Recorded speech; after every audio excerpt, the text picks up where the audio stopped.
Hello, Renegade marketers. If this is your first time listening, welcome. And if you're a regular listener, welcome back.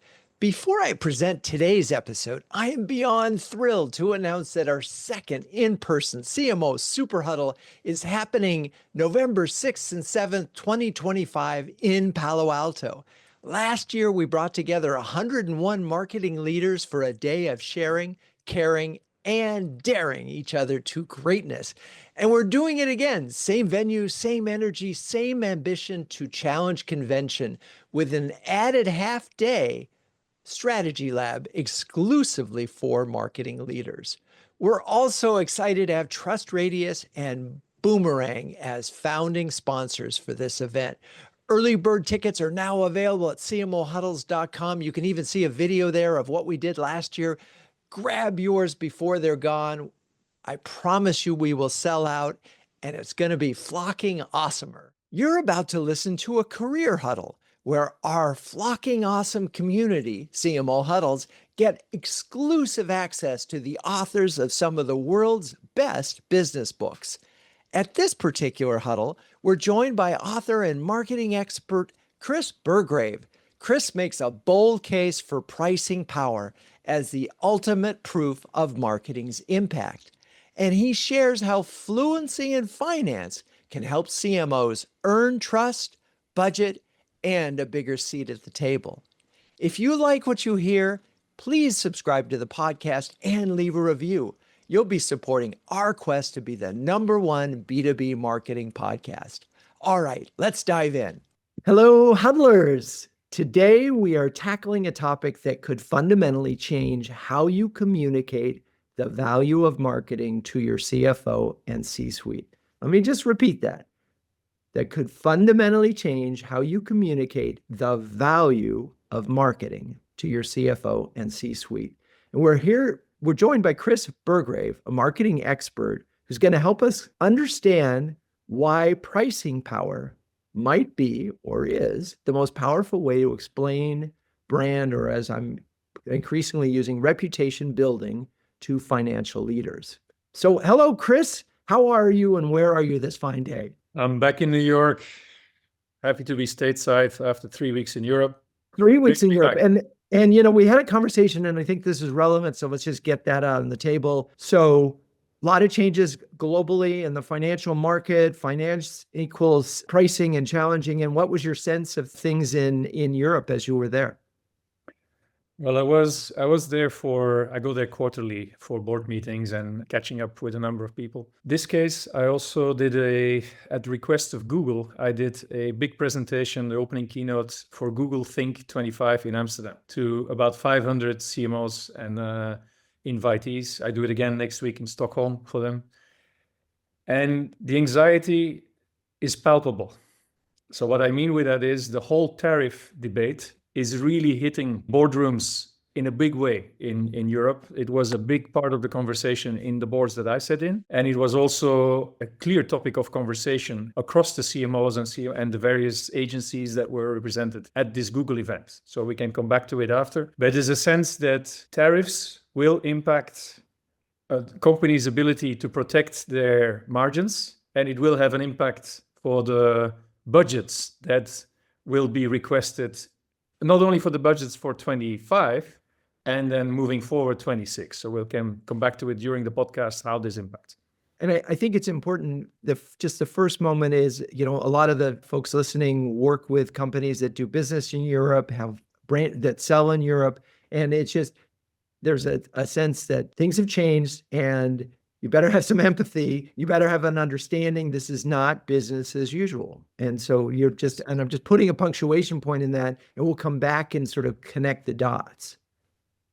It is actually, I think a number of people use the word, this is a historic week for Europe in terms of waking up. And for companies, I sit in the boards of, for example, Cartamundi, which is a worldwide player in playing cards, bicycle brand in bicycle, anybody who's playing cards in casinos, we supply them. But we have operations in Mexico, in Canada, in India, in China, Macau. I mean, we're really in this geopolitical sphere. And so I can imagine as a board, when tariffs hit, it is multidimensional because You win in some, you lose in the other. What the net effect of that is unpredictable. And as we were talking before, Drew, unpredictability for a board leads to discussions, leads to anxiety, leads to, okay, how do we carefully tread moving forward? Right. Anxiety and unpredictability is not good for an environment in which marketeers are asking for budgets. Right. It's not the moment where you're going to invest. It might be the moment where you're going to pull back because of the uncertainty. All right. So it could be. Again, there's always opportunity and threats. Right. So let's unpack it as we go. Exactly. All right. So let's get back to the basics. So let's talk about what pricing power and what it means and why CMOs need to really think about it and care about it. Yeah. But first, pricing power is not a new idea, right? This is zero news about this. This is back from the 60s and 70s. It was part and parcel. If you go back to Kotler's 4 Ps, the P of price has always been there for people who do remember the 4 Ps. Marketing is not just that 1 P of promotion and digital marketing. It is 4 Ps. The P of price has, because of 40 years of lack of inflation in many countries, it has tended to become snowed under and not looked at. But then if you take Kotler as one stereotype, the marketing to represent marketing, there is this other gentleman called Warren Buffett. And Buffett made it very clear after the crisis in 2009 that his number one criteria to invest in any company, and he's arguably one of the best long-term investors, his personal thing is pricing power, a dynamic concept of price. He defines it as the ability to raise your prices at or above your inflation, your company inflation, not just CPI. So number one, you can raise the price, but without losing volume or value to a competitor. So pricing power has 2 components, a necessary and a sufficient condition. The necessary condition is you can raise your net price at or above your inflation. The secondary condition that he looks at is without losing volume or value to your competition. That's his dynamic definition of pricing power and his number one criteria to invest or not in any decision. So one simple way I've been explaining this, and maybe I'm wrong, so let's clarify, but we'll put it in consumer hands, you're going into the grocery store and you're looking for some aluminum foil and you see the generic store brand and you see Reynolds, and Reynolds is 30, 40, 50% higher. Mm-hmm. Each time I ask someone, which one are you going to buy? And I want everybody who's listening to think about it. Like 99% say Reynolds. And at that moment, you sort of say, okay, that's pricing power, right? And so that's in my mind an easy way of illustrating it. Is that a fair illustration? It is actually the dynamic part. So that's, yes, it's a snapshot, but what Buffett is looking at is the dynamic part of it. It is, can Reynolds increase their price the next year? Yes. And keep that going. Which they have, frankly, for a long time.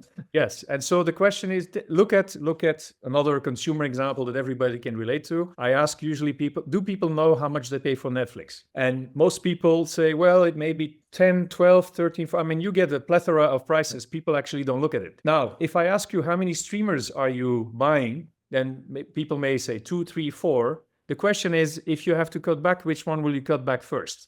And Netflix tends to be the last one you will cut, even if they increase prices year on year. You may not even know how much they increase, so that's good. You're less elastic. They will be the last man standing. That's the company in the streaming business with the most pricing power at the moment. Yeah, as I'm thinking about it, it's like see a Peacock, see a Disney. Got to do a little belt tightening, sorry. And if you allow me, Drew, if you bring it back to a B2B context. Yes, please.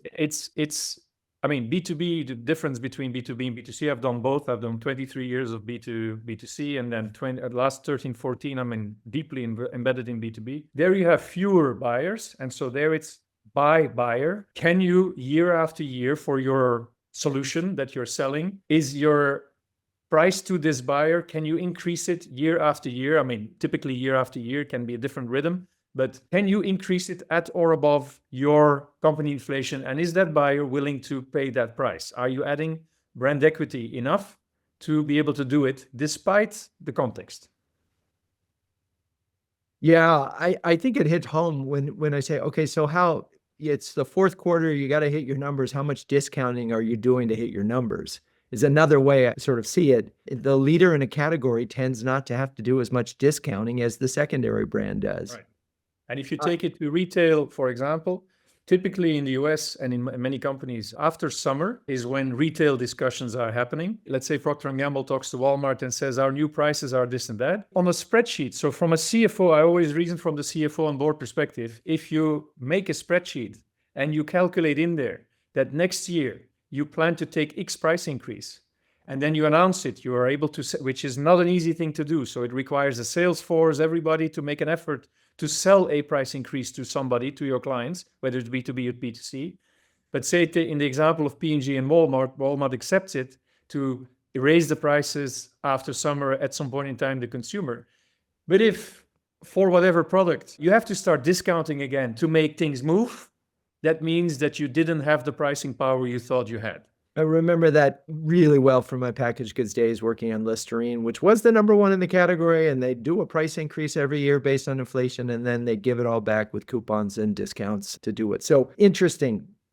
But I want to get this, let's sort of make this real for CMOs. You have this statement, marketing equals finance equals business. Unpack that equation for us and help us sort of understand the connection here. Marketing equals finance equals business. I know the pain of selling a budget, right? I mean, I've been in the shoes of many people at local, regional, global level to sell a budget to somebody, to a CEO, to a CFO, to boards. And then now I'm sitting on the other side of the equation. So what I've realized is when you sell budgets, you need to speak the language of money. Marketeers think in their own voodoo language of inputs and outputs. Let's say I want money to invest in, X social media or X TV. I express it in so many impressions and so many hits and clicks and this and that. Essentially, what I learned is the CFO is utterly uninterested because this is an input-output relation, not an outcome that they can take to the bank. My advice to people that I gave also last week at the Google conference is essentially threefold that expresses marketing is finance is business. A, you need to whom are we selling a budget internally? Who is your internal stakeholder? It's ultimately the CFO, the CEO, the board. Do you know that internal stakeholder as well as you should? And the answer is most people don't. Second, you don't speak their language. You can't express the budget in the language that they care to understand, which is the language of finance and money. And then pricing power is then a way to get there, which we can come back to. Know your audience is the very first thing. You need to start from the realization that, you heard me say this number, this is quoted from academic research, Kimberly Wheeler and others, less than 1 out of 10 CEOs really has a marketing mindset to begin with. And even more concerning, less than 1 out of 40 board members of the S&P, which is a good proxy for everybody, has a true marketing mindset. As a marketeer, they understand the business. Who sits in the board? It's people with a financial profile, risk management profile, operations profile, and marketing is all the way at the bottom when you select for skills. So the people you talk to, they don't know your voodoo.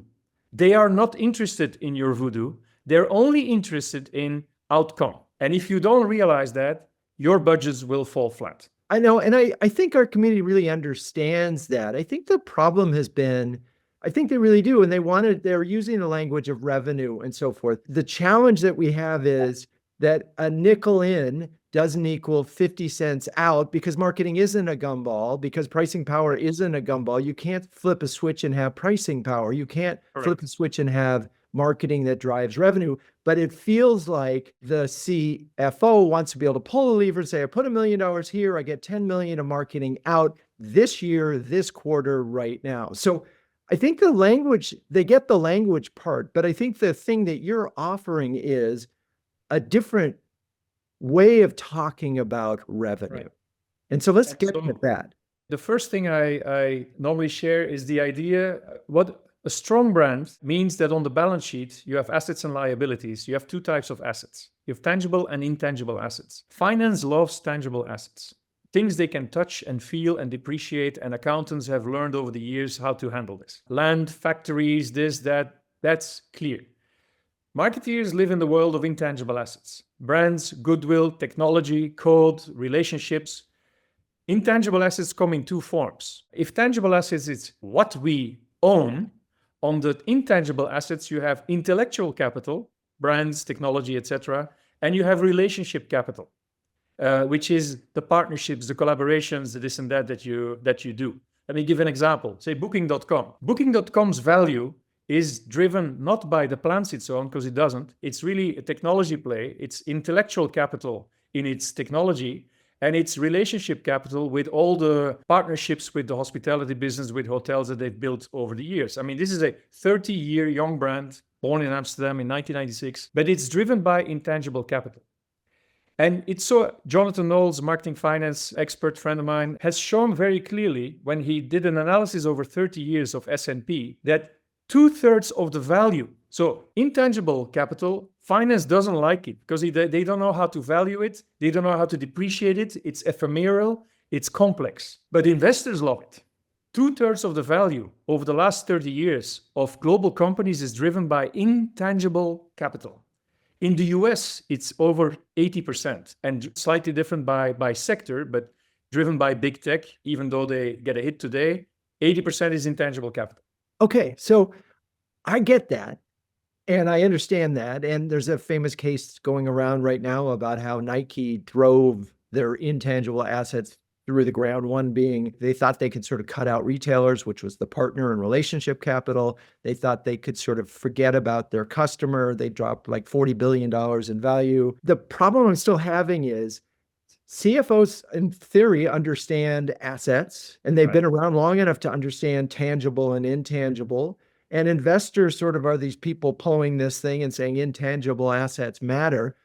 But yet we're still having this conversation of. And then let's come to pricing. Right. Okay. And so then so you go from speaking their language, understanding tangible, intangible. Okay.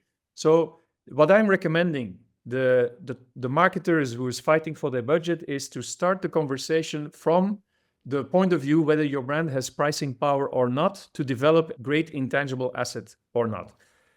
So the ladder that I'm recommending is strong intangible assets is driven by strong pricing power, is driven by equity. And as you rightly pointed out, this has a time lag. But the pricing power discussion, you have it or you don't. And what I find in the companies where we've started the debate of budget, not from last year's budget plus and trying to find about input, output, and ROI discussions, but instead shifting it to, okay, dear CFO, let's start from the perspective whether we have or we don't have pricing power. Here's the data.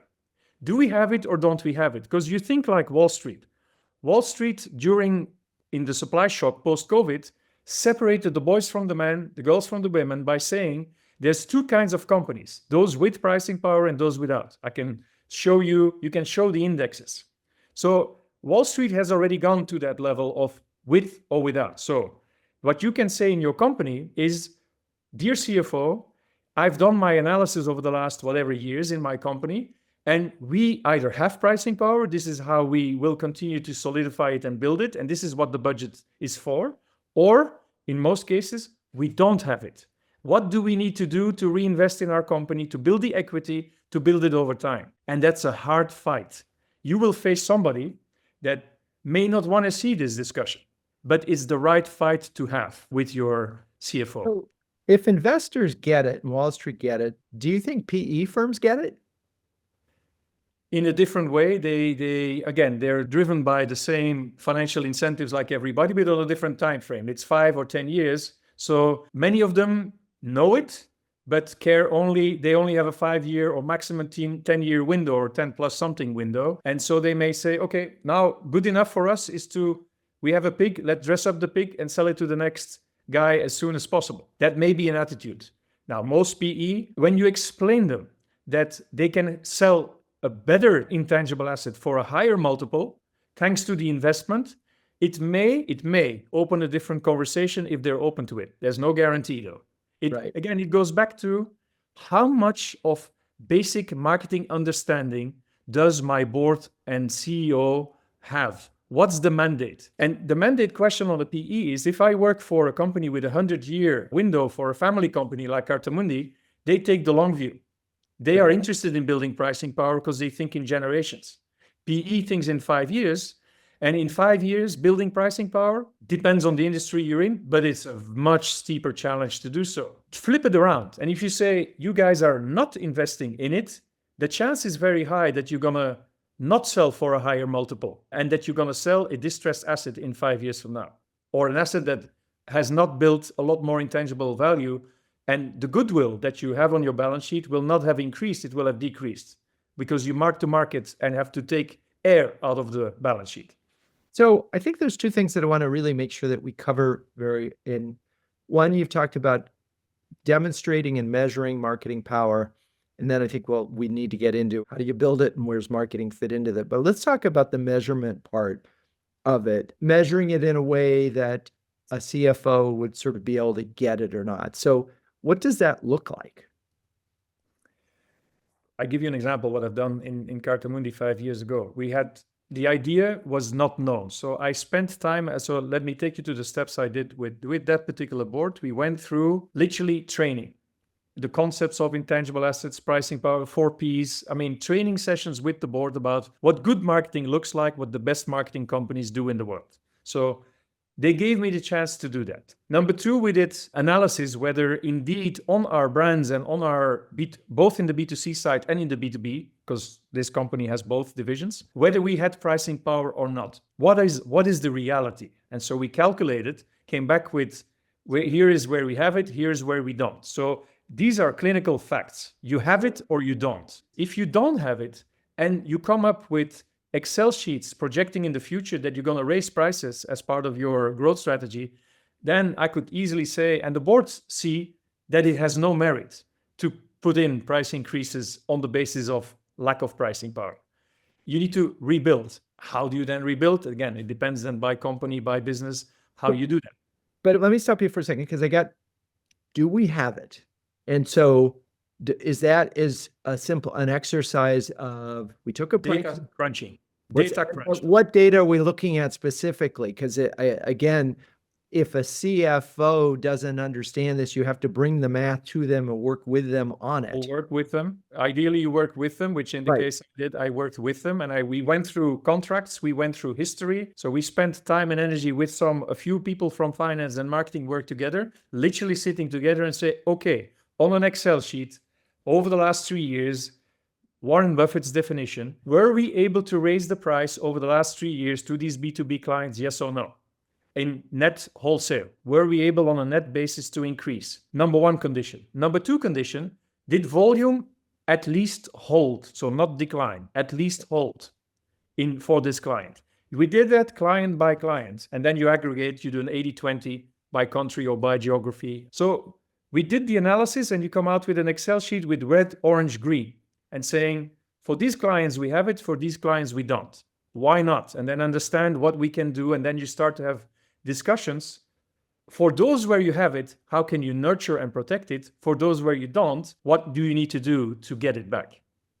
And I'm imagining in this calculation of red, orange, green, and is this notion of sort of how dependent are they on your product or service to do their business, how entrenched, how many employees are actually touching it. There's a lot of probably variables that go into the strength of how deep are you. Think about it, low value products and services that if somebody came along and said, I'll give you exactly what they have for 80% less, you go, yeah, it feels like a commodity trade. I can do that. Essentially, it forces people to question for those where you go to orange or red, you go back to this core concept of value proposition. Is our value proposition right for this particular customer? Are we able to do more for more in comparison to the reference to our competition? Are we able to do that? Or what's the issue? Is our issue product and offering? Is our issue service? Where is the pain point to be able to deliver more for more and for them to see that they're willing to pay for it? Because in the end, pricing power is in the mind of your buyer. It's not in your mind, it's in their mind. We go back to the core principle of willingness to pay. The mind of the buyer. Okay, now we're talking into marketing language because we're talking about mind share and how they think about it and perception. These are, again, this is sort of in the voodoo territory. Now you have your CFO with you because for them, the outcome, which is, can I, yes or no, plan for next year to increase the price, right, now translates into, okay, is our buyer willing to pay that price? And if they're not, or if we see that historically they weren't, why not? and you attack that problem from an outcome perspective as opposed to isolate it and say, there's a difference in coming with a budget to your CFO and say, I need more of this, less of that. Here's my shift. Here's my attribution allocation. Here's my lead gen strategies. My learning has been, if you start it from the data of having or not having pricing power, the click in their mind happens. That's the difference. Then this may answer the PE question. So in the best case scenario, when you've worked with a company and you've said, you don't have pricing power, you need to get pricing power. In order to get pricing power, you're going to take these steps, and we should talk about them. What is the shortest sort of time frame you've seen a brand gain pricing power? It tends to not be overnight. So that's an illusion that CFOs, indeed, they believe the $1 in, $1.50 out, and this happens overnight. This is where you have to train them with examples in your industry and outside of the industry to see what works. In a B2B environment like Artemundi, for example, where you deal with, this is the the monopolies, the Pokemons, the this and that, you're building trust with your clients. That is not done in 1 week or 1 month. It is something that is 6 to 1 year. 6 months to a year is a typical minimum to see the next level where they're going to come back with another quote. If you make a year or multi-year contract, it's that next time, are you able to increase the price? There's very few examples where overnight you may have a hit product, but they typically come in and go out, where you may have pricing power. If you are a Supreme, Supreme, the youth brand, if they come out with a new something, you may have lines for that newest Supreme skateboard, and they may sell it for a very short term on the internet and sell it on, and then it disappears again. A Taylor Swift ticket may have a very short-lived super premium and then get out. But those are exceptions to the rule, where the rule is going to be more 6 months to a year to multiple years to see pricing power happen, which is exactly going back to Warren Buffett's thing. It is why he makes it such an important criterion, because it's the companies that do it right that he wants to invest in. The companies with the mindset of over multiple years, year after year, do this. He had the second quote, Drew, which is very relevant for the times we're in. It's only when the tide goes out that you can see who is swimming naked. And people have seen that quote appear everywhere. What he meant with it is, if you don't invest in brand health during the good times, you will be in trouble when the bad times are hitting. And the bad times, as we started the conversation with tariffs, the supply shocks, inflation, now tariffs hitting inflation again. Inflation will keep hitting most people's offerings, whether products, solutions, or services. So you start the year, every CFO starts the year with a bottom line impact of X% in their input costs. Right there, inflation eats from the bottom on your margin. And the first thing they will do in their Excel sheets and with the CEO is, okay, we need a minimum of X% inflation of price just to stay where we are in margin, just to stay where we are. Now, we haven't built anything additional. The question to the marketeer becomes, can we get away with that? And this is the third or fourth year already of this type of pressure. So only the people with pricing power can do it again. The ones without will have to go back to the drawing board and say, I need reinvestment in my thing. That's the reality. We're going to take a quick break. We'll be right back. This show is brought to you by CMO Huddles, the only marketing community dedicated to B2B greatness and that donates 1% of revenue to the Global Penguin Society. Why? Well, it turns out that B2B CMOs and penguins have a lot in common. Both are highly curious and remarkable problem solvers. Both prevail in harsh environments by working together with peers, and both are remarkably mediagenic. And just as a group of penguins is called a huddle, our community of over 300 B2B marketing leaders huddle together to gain confidence, colleagues, and coverage. If you're a B2B CMO, why not dive into CMO Huddles by registering for our free starter program on cmohuddles.com. Hope to see you in a huddle soon. In terms of sort of building to this goal of, do we have pricing power, and talking about what's interesting to me is brands that have pricing power are doing a lot of different things right. It's not just marketing, it's their customer service is as good or better, all the way through the AEs. There's sort of a customer centricity that permeates the organization. Their partners believe in them more than they do some of the others that they built up over time. And there's a clear understanding of what the brand stands for and, delivers among the sort of the buyers in there. So what I like about pricing power is that it forces the marketer to say, I don't live in isolation. I can't build pricing power alone. I need to have sales to do it, because how we go to market and how we talk about the product will do it. But I'm curious how you see, because it's now our go-to-market, and basically it's everything impacts pricing power. And so as a marketer with a bunch of folks listening, let's try to outline a process. So they've explained this to the CFO, and the CFO says, okay, I get it. I don't know if I have the 3 years that it's going to take for us to get this. I see how you're going to measure it. What are the steps here? We've analyzed that we don't have as much pricing power as we want. We're not the leader in the category. The category leader does have pricing power. We don't. So we need to get there. So I think there's two questions I will come back to. One is in the case of you don't have pricing power, my learning is in the go-to-market, which starts at go-to-market strategy is really going from insights and value prop all the way to your marketing and sales funnel and the steps in between. And pricing is the end of that step. Pricing is how much I can charge. So if you go-to-market is a multi-modular component that starts with value prop and ends with pricing, and marketing and sales funnels are towards the end of that pricing block. If you feel that you can't ask the price you want, my lesson is you need to go back to the drawing board on the value proposition. That's usually where something is wrong and needs to be re-architected. That's the product solution as a whole. Look at it and say, are we offering the right thing? Is the reference that our client, buyer, is, whether it's B2B or B2C, has the reference shifted so that they don't look at it with the same level of eyes as we thought they did? Because what is a value prop? It's a combination of relative benefits versus relative price, but versus a reference.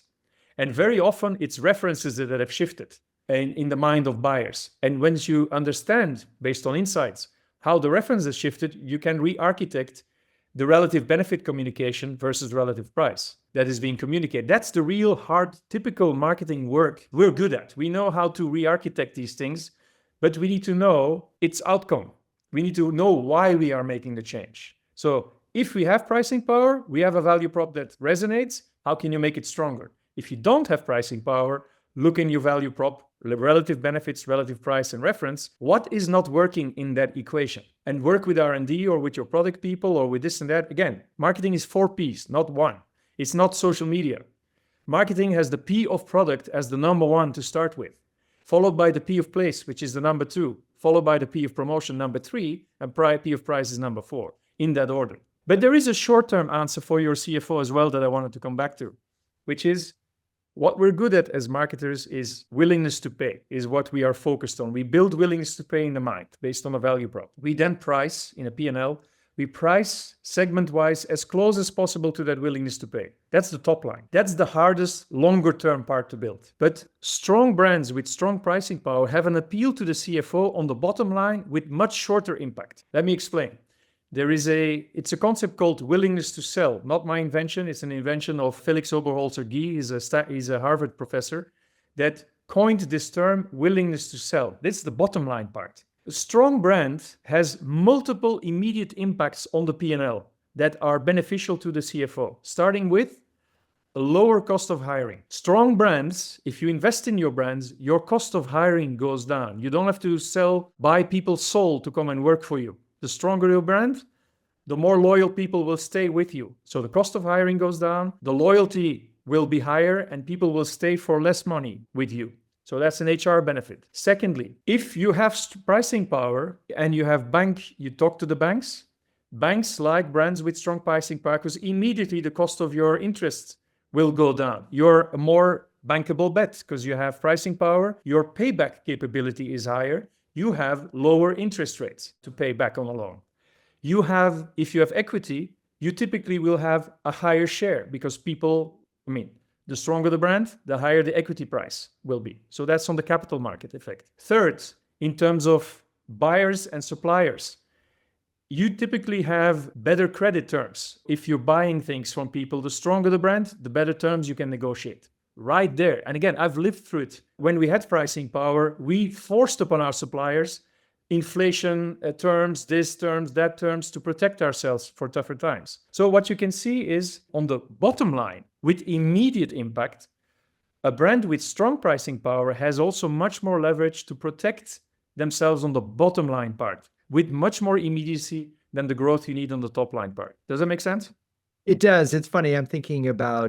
I'm wondering about share of market in certain cases. And of course, this is retail, but I'm thinking about Walmart and, 25 to 40% of category sales for B2B. If they change the terms of the deal, you kind of suck it up because you want that's 25 to 40. So I guess you could call that product. I mean, it's just sheer mass share of. They have pricing power. And again, a Walmart, if you are a retailer and a retailer where you have to be, you have pricing power because your listing fees may be higher, you have much more margin power in the negotiation with the suppliers, etc.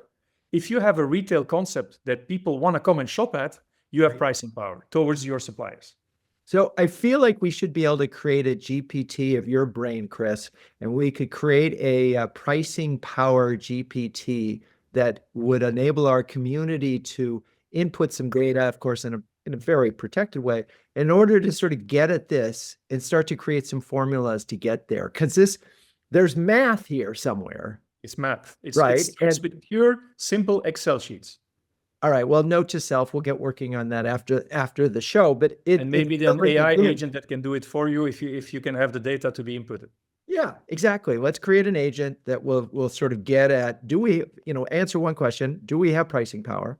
That's part one. If we do, how do we maintain it?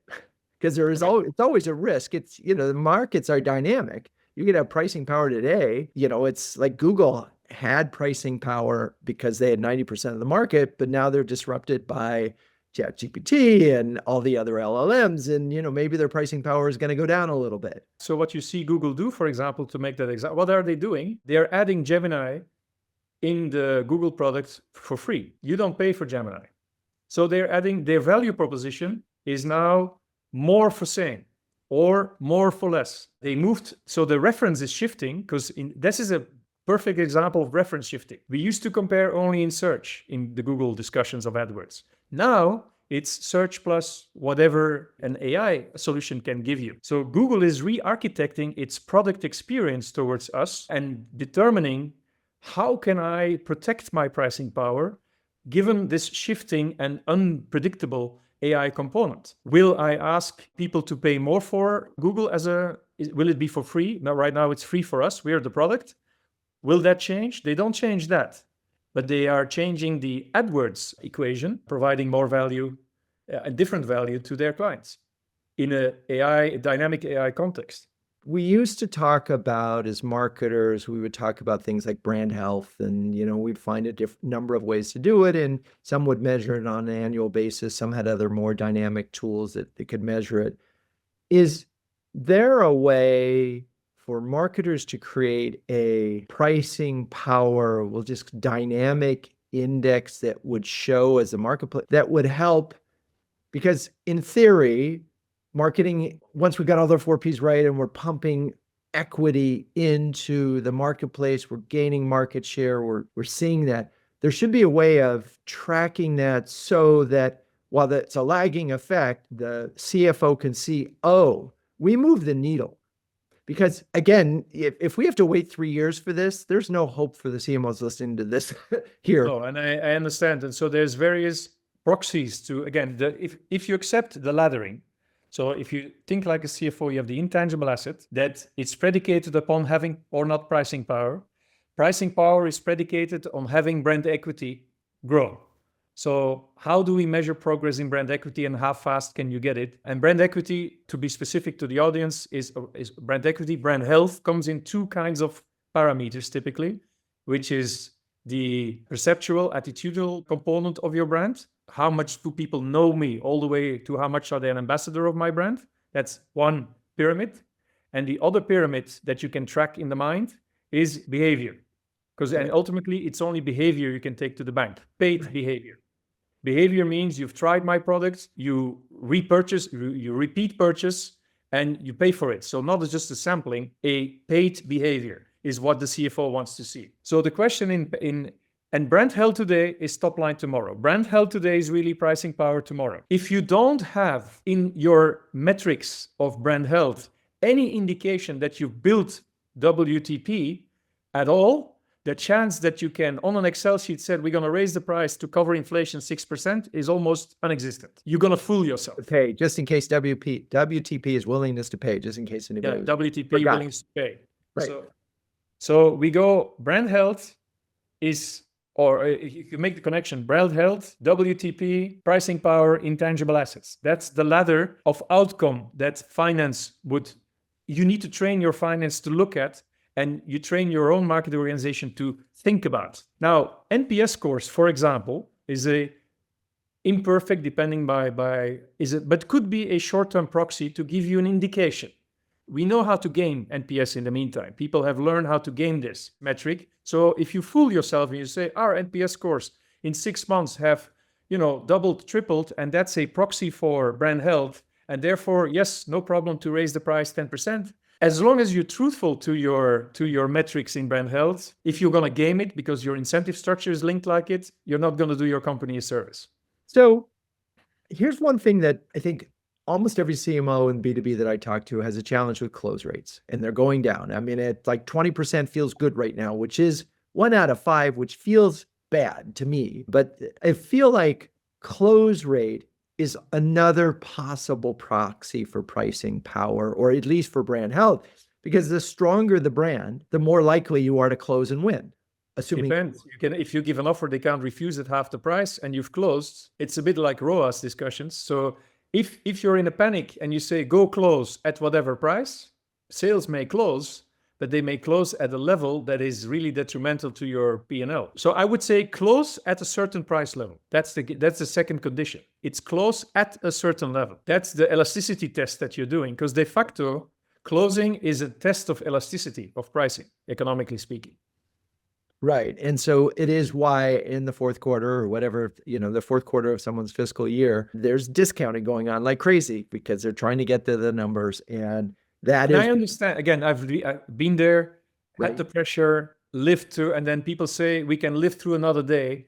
But this is where the whole discussion all the time of long-term, short-term, and living for the next quarter, whether you're PE on a publicly quoted company, in a family company is slightly different, but depends even. The pressure is everywhere to say, okay, just for this quarter. How many times have we heard it? Just for this quarter.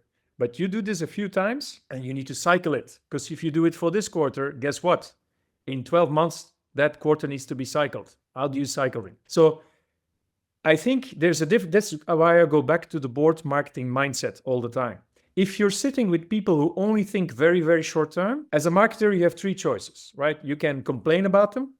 You can love it, leave it, or change it, right? You can either say, okay, I don't care. I draw a salary here. I have a mortgage to pay, and I understand this. I'm not judging. I need to live. I'm going to do what I'm told, and that's fine. The second option is I can go, so I complain. I love it. Complain, do nothing. I love it. I do nothing. Or I can leave. I can go to another company. It's the choice you have. I'm suggesting before you do that, fight the honest fight. And I know how tough that fight is. I fought it many times and frustrated many times too. You try to convince somebody to say, okay, guys, see this effect. If you're ultimately hitting a board that says, you know what, our mandate is 2 years and that's it. Pricing power, don't talk to me about it. It's about short-term optimization, essentially dressing up the pig, put a nice ribbon about it, sell about it, and it's for somebody else after us. If that's the reality you live in, then you can optimize within that reality if you want. What I'm saying here, pricing power is a notion for people who are serious about building an intangible asset. If you're not serious about it, it's a concept that you need to park aside. That's the harsh reality of business. If you work for a PE with 2 years window only, and they don't want to talk about it, you have a choice as a marketeer to either stay there, work with it, draw a salary, and do your short-term optimization and 595 discussions. You can do that. You give them what they want, which is short-term leads, and then in 2 years from now, you know you need another job. So let me ask you one last question before we sort of wrap up. I have heard, and this is a relatively recent discussion where a CMO who'd worked for multiple PE firms had been successful building a demand, or we'll call it a growth engine, such that the PE firm put it as an asset of the sale. And I thought, okay, that's really interesting. When marketing becomes an asset of the sale, now the finance people get it. Do you see that, and that basically means that they have a really, really solid target audience, lead management program, nurture stream program, ability to convert at a decent level and at a predictable level? The value is in the eyes of the buyer. Remember the old Oscar Wilde quote?